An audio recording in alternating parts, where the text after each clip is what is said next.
Hello, everyone. This is Shannon from That's So Poe, and today I am here with Wendy.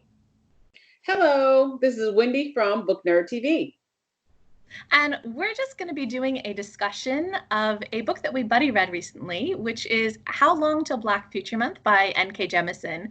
It's a collection of speculative fiction short stories, and we loved it so much, and we had so much to talk about in our buddy read that we decided we might as well make a video and talk about some of the themes that we noticed because they were so great. They truly were such great themes, so many things that she touches on that are relevant to what's happening today, that I think that this is definitely something that anyone who enjoys speculative fiction will and absolutely enjoy this book. And we're going to be talking about just kind of the themes and talking about the stories in this collection that we saw those themes in. We're not trying to be filled with spoilers, but you know, if we maybe go into too much detail, we wanted to give you the heads up just in case. Correct. We don't want to spoil things for you. And if we go into too much depth, we absolutely will, because remember, these are short stories. But just in case we move a little too far into that spoilery territory, just be aware that it may happen. All right. So we're going to go ahead and get started talking about the different themes that we saw. Okay, so the first theme that we both noticed was that there are a lot of stories in this that talk about motherhood and pregnancy, and especially how that relates to kind of how you are valued as a person. Definitely in the stories Cloud, Dragon, Skies, and Valedictorian, both of these have these semi-dystopian futures where society's a little bit regressive and the main characters don't conform. In particular, they don't conform to that idea that they should be married, they should be mothers, they should be pregnant. And because of that, there's a lot of distancing between them and the other characters. They're very isolated because of that choice not to go down the motherhood line. There's also another one where we look at kind of the problems when motherhood and pregnancy is valued above other things. So in The Storyteller's Replacement, we're kind of in a fable which is talking about a king that really wants to have an heir, really wants to have children. And so he goes to some pretty extreme lengths in order to get his wife and mistresses pregnant. And there's a lot of discussion here about the consequences of making those choices just in order to have the children, in order to have pregnancy, and how that affects the lives of the mothers and the lives of the father as well. Also in The Brides of Heaven, this is another one where it's talking about the consequences of wanting motherhood and wanting pregnancy and not thinking through what that's going to affect. So in this, there's a colony of people who are living on a different planet, and one of the characters loses her child, and she goes to some pretty extreme lengths because of that grief and because of her desire to be a mother and her belief that that's the most important thing. And then there's another one that's also kind of to do with extraterrestrial things where some humans come in contact with aliens. The story is The Evaluators. And this alien species that they come in contact with has a third gender that actually takes care of their young. And there's a bit of a discussion as to why that's necessary and what the importance of having that third gender is. So pregnancy and motherhood came up in a lot of stories. I really, as we were talking when we were in our other discussions, and how we hit upon this theme that we both noticed, I know for me in The Brides of Heaven, the desire to be a mother, because they're colonizing a planet, things happen and that becomes a much harder proposition. So I'm trying not to spoil. So colonizing this planet becomes a much harder proposition. And so this one woman that you mentioned, I think her name was Dia in the story, loses her child. And of course, the grief and the sadness, and also with him, she feels goes the future. Mm-hmm. And so lengths that she's willing to go to or go through to become a mother again, she values that above herself and really above everyone else in the colony. And that's all I'll say, because if I say any too much more, I think I'll move into that spoiler territory. But definitely those things there, the things, as you said, within the replacement storyteller, it seems that the king only valued the women as a vessel to have these children. But then what happens when he's able, or when an element or a force is able to subvert, his intentions? Very good. Very well done. And like what you said too about that valuing of children for the future, I think that there's an interesting contrast between valuing women for who they are now versus for their ability to create this future generation. And there's a real tension there, I think, in a lot of these stories. Because, yes, like you said, there is that idea of the importance of the future, but is it at the cost of the women now? Is it at the cost of the present and who the women want to be? Absolutely. Yes. So the second theme that we notice within this short story collection is the theme of seeing others as human, and how hate and ignorance can otherize people who are different from you for whatever reason, whether it's the way they look, whether it's any sort of orientation or gender identification. So within this book, there were two stories that for sure stood out to me, that featured an othered protagonist. And the first one is City Born Great. And again, this short story is so great. The protagonist, the main protagonist, is never named. He's just the kid, is what I'm going to identify him as. And he is, if I remember correctly, he is transgender, and he has been thrown out of his family. He's just kind of out in New York, living on his own, trying to survive. And he is more than he seems to the society, and maybe even to himself. And so he has someone come into his life to try to help not just him, but to also help the city. The city is becoming, and at the same time, whether the kid is aware of it or not, he is also becoming something more than he thinks that he is. And in the same way that in this instance, the police officers are this constant threat to his safety and his well-being, maybe there's something out there that is possibly a constant threat, serves as a constant threat to the well-being of the city, and in this case, the city being New York. Great atmosphere in this short story. The second story for me that I noticed the theme of outcast or other is Sinners, Saints, Dragons, Haints in the City Beneath Still Waters. So You got the name right. Yep, right. This is a short story about, it takes place during Katrina in New Orleans. And it is from the first sentence or two, you immediately move from regular everyday reality into this sort of magical realism just immediately. But the story is written so well that you just go with it. And the main protagonist of this story is a young man called Pookie. He's a small-time drug dealer. He didn't finish high school. He is definitely someone that society looks at and says, you will contribute nothing. You're just a criminal. I'm not going to say the T word because I don't like that word because of what it stands for. But so here he is, this sort of outcast, and this person that society expects nothing of. And he comes across this remarkable situation while the waters are rising to really drown the city. And so he is what would be called a foot soldier, right, in the drug culture. But he is also, it turns out, a foot soldier for the city itself. Someone that the larger society would absolutely not pay attention to, would expect nothing of, would only expect him to be maybe a small-time criminal, end up in jail or dead. This outcast person is, again, to my reading, an incarnation of the city. And he is called upon to help save the city from an attack.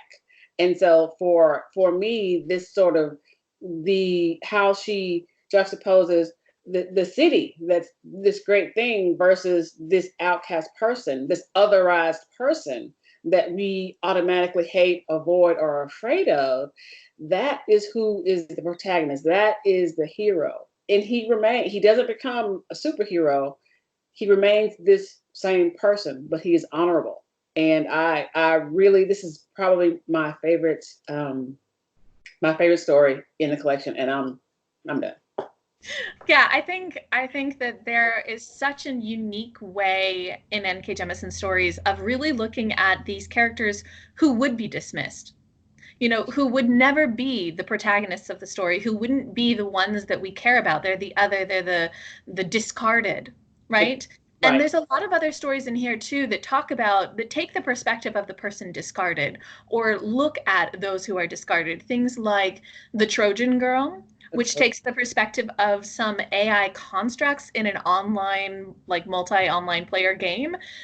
You know, it's not the perspective of the humans who are playing, it's the perspective of these AI constructs who are, in a sense, made up of trash code, right? And so they're also those discarded. Or even things like in Valedictorian, where there's this kind of firewall that separates humanity from this other group.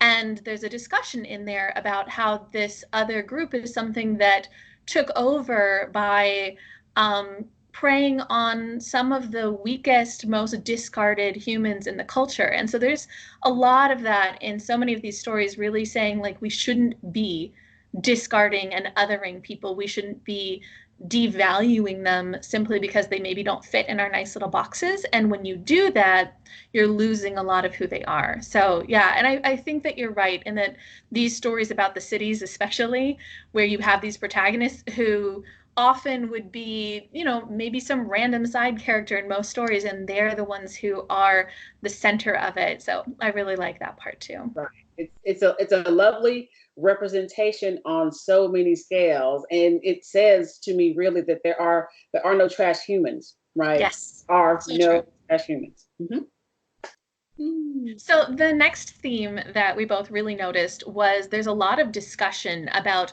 the price of power, the price of personal autonomy. And a lot of these stories really explore this, especially with relation to women being themselves. So one of the stories I really liked was La Alquimista, which is about a chef. And this chef is very, very talented, but she is uncompromising, she is unconciliatory, and she ends up making a lot of people really angry and being kind of consigned to working in a small hole in the wall nothing restaurant and having nobody really appreciate what she does because she's unwilling to compromise. And her character was, I loved that. She was willing to take on that price. And the story has a lot of uplifting aspects too, because she gets to experiment with some really unique cooking because of this. But definitely that consequence of society judging her for not falling in line is big. Valedictorian is another story that really follows this, where the main character is somebody who is very, very smart, and she is in a society that is all about mediocrity and is all about kind of just getting by and not trying hard. And she refuses. She refuses to dumb herself down. She refuses to pretend that she's anything less. She refuses to allow herself to just be kind of consumed by this like dullness. And because of that, she creates a lot of anger and hatred in the people around her. There's so much resentment and so much kind of isolation that happens to her because she refuses to be less than she is. So again, somebody being punished by society for refusing to give up on who they are, what their passions are. Also, there's kind of the other side too, which is not necessarily refusing to give up on your passions, but just facing the consequences of your choices in kind of a more natural way. So, for example, in the Narcomancer, there are all of these priests of the goddess, and they, in order to follow their calling, they have to accept certain consequences, certain things that happened to their bodies and minds as part of going down this line of work. And so they make those very difficult choices because it's important to them, and this is what they need to live as part of their life, even if it's going to cost them something. One of the most interesting ones was this short little story called Henosis, which I think probably relates very closely to M.K. Jemisin's actual experiences as an author. This is a really cute little story about an author who is up for a Lifetime Achievement Award, but in this world, there are some very interesting consequences to actually winning the award. And this book looks at kind of how the fame and expectations of fans can be extremely taxing and heavy for authors. And so I thought that was really interesting. We had a lot of discussions about how much of N.K. Jemisin's own experiences might go into these stories. And I feel like my impression of N.K. Jemisin as, she's a psychologist and like a very many award-winning author, she might have had to deal with a lot of this in her own life. So that was really fascinating. I thought so too in Henosis, that I just felt like that was a bit of, she put a lot of her personal experience into that story, which I enjoyed. I will also say that the necromancer, again, not only does a person maybe pay a penalty, unwillingly pay a penalty for their passion or their personal power, but sometimes there is sacrifice involved in wielding said power. So that is true in the story Red Dirt Witch, which was very because the mother has been used to being the one in charge and keeping her children safe. And she's also, not only is there the so-called Red Dirt Witch, but the mother also has some extraordinary powers that she sees manifesting in her daughter. And so the mother has to make this decision of whether does she remain the protector and allow another to sacrifice, or does she make that decision for herself? So that was a very good, I thought, book about the price of power, but also the sacrifice to make way for new things. So I really enjoyed that one as well. That was very, and I didn't think about that maybe at first when I was reading it, but just the again, the sacrifices that I'm gonna say too much and I'm about to spoil, but so just read it, you'll enjoy it. The next theme that we definitely both keyed in on is the theme of the danger of certainty.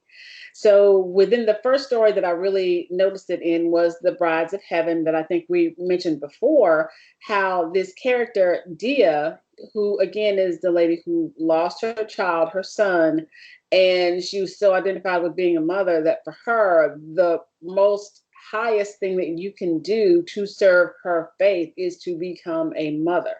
And so she is willing not only to make choices for herself that may prove beneficial or may prove disastrous. She doesn't know, nor do we as the reader. But is that therefore, because you're so certain of your belief, is that then okay to apply your same standard to other people? Because what about their free will? What about their ability to choose? What if they wouldn't choose the same thing that you would choose? And so that creates a problem or an essential tension within the story. So I also noticed that sort of what happens when certainty has taken over completely. And for me, that was definitely present in the story, The Elevator Dancer. The Elevator Dancer, and this is one of the shorter stories in the book, tells the story of what I understood to be a theocratic government, just that controls everything from where you work, your education, to who you marry. What happens when your sense of individuality or your sense of independence or independent thought, what happens to that after you have to repeatedly deny or tamp down that spark of individuality, that spark of independence? What can happen to you in this stage where everything is set and determined and certain? And then for me, that's just very, very, very scary. Yeah, and I think that what you were saying before, it's not necessarily the dangers of certainty internal to you. It's when you're so certain that you're willing to make decisions for everybody else and make it so that they must conform. I think also Cloud Dragon Skies had this, Yes. where there were people living on Earth and people living on like a space station, and the people on the space station said, "Oh, we have all this science, we know what to do," and they decided to affect how things were run on Earth. And they were so certain that they knew what to do, and they weren't really willing to listen to any opposing ideas or consider that they may not actually understand things correctly. And it's just this idea of when you are willing to bet not just your own experiences and future on your certainty, but when you make it so that other people have to, that's really interesting and scary. Scary in a lot of these. Definitely, definitely. And I forgot about that for Cloud Dragon Skies. Definitely that certainty of the people living on the ring, I think it Yeah. was, and their sort of thought that just because the life on the planet had regressed, that therefore the people who lived there didn't know what they were talking about, or weren't as smart as, or as intelligent or as advanced. And what happens, happens. And the last theme that we noticed, which was a real powerful one, was the idea of choosing transformation over the status quo, which is always a hard choice, but offers such good potential for the future. So the first story in this collection, The Ones Who Stay and Fight, is an interesting response to kind of a classic SF story, The Ones Who Walk Away from Omelas by Ursula K. Le Guin.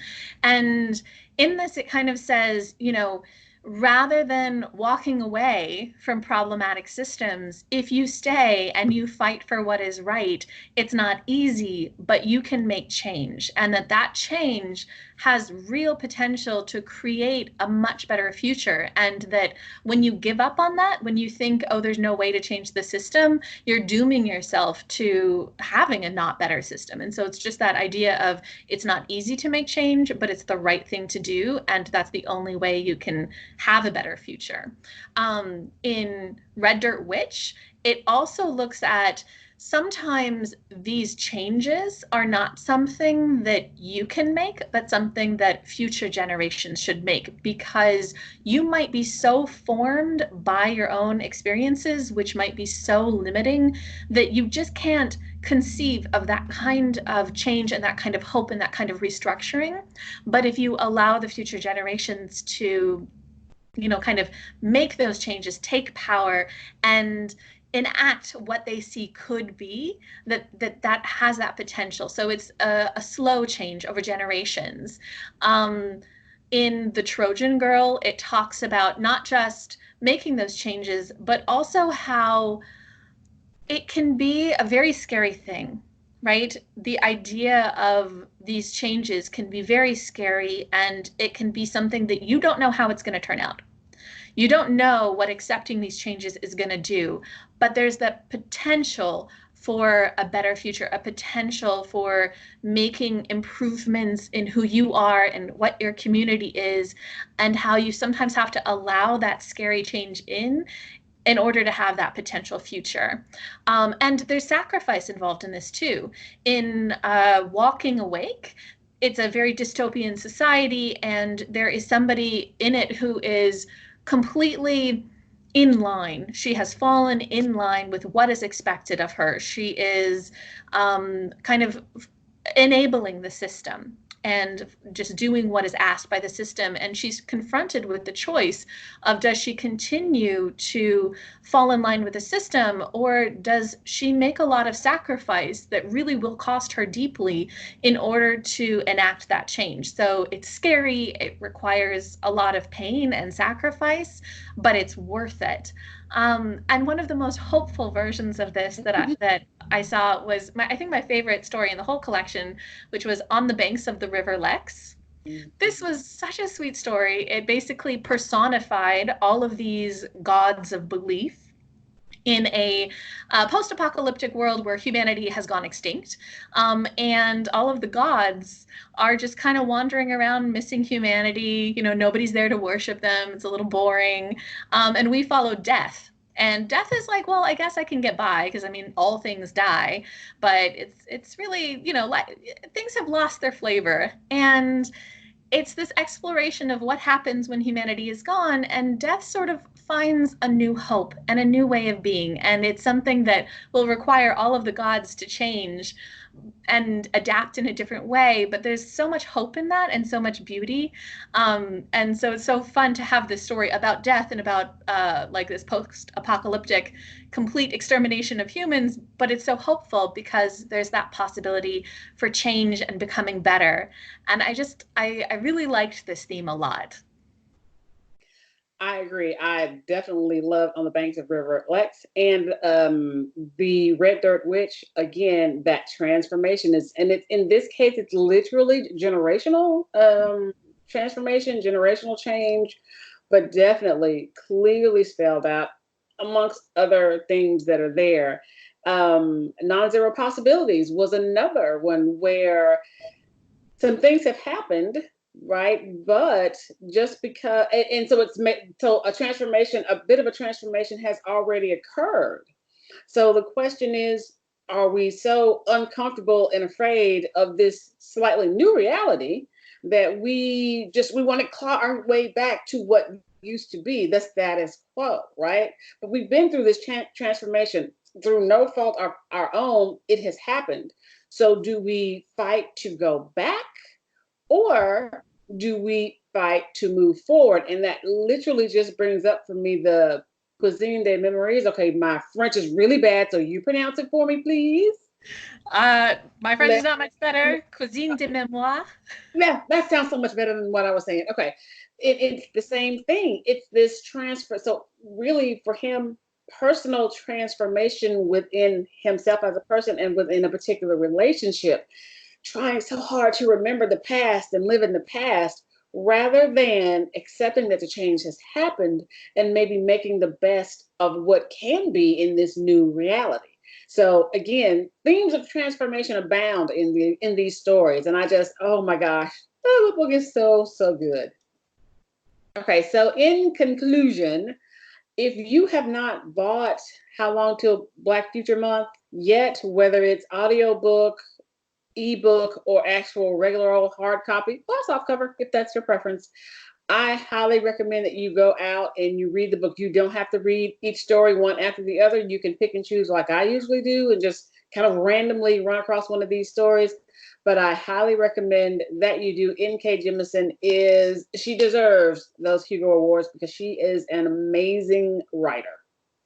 Yeah, and if anybody has had their eye out on N.K. Jemisin's other works, there are short stories in here that relate to some of the other things. There's one of them that is sort of like a precursor to the Broken Earth trilogy, which is such a favorite of mine. There's another one that is kind of the precursor to a new book that is coming out in March called The City We Became. So there's a lot in here that if you're interested in her other works, there's connections, but really her stories were so good. I think it's very hard to come across a collection with such consistently good stories. I absolutely loved it. I highly recommend it. Also, if you guys aren't already subscribed to Wendy's channel, I will leave a link to her channel down below. She always has such amazing thoughts on everything that she reads, and I highly recommend doing a buddy read with her as well. So thank you, everybody, and hope you enjoyed this discussion. Bye-bye.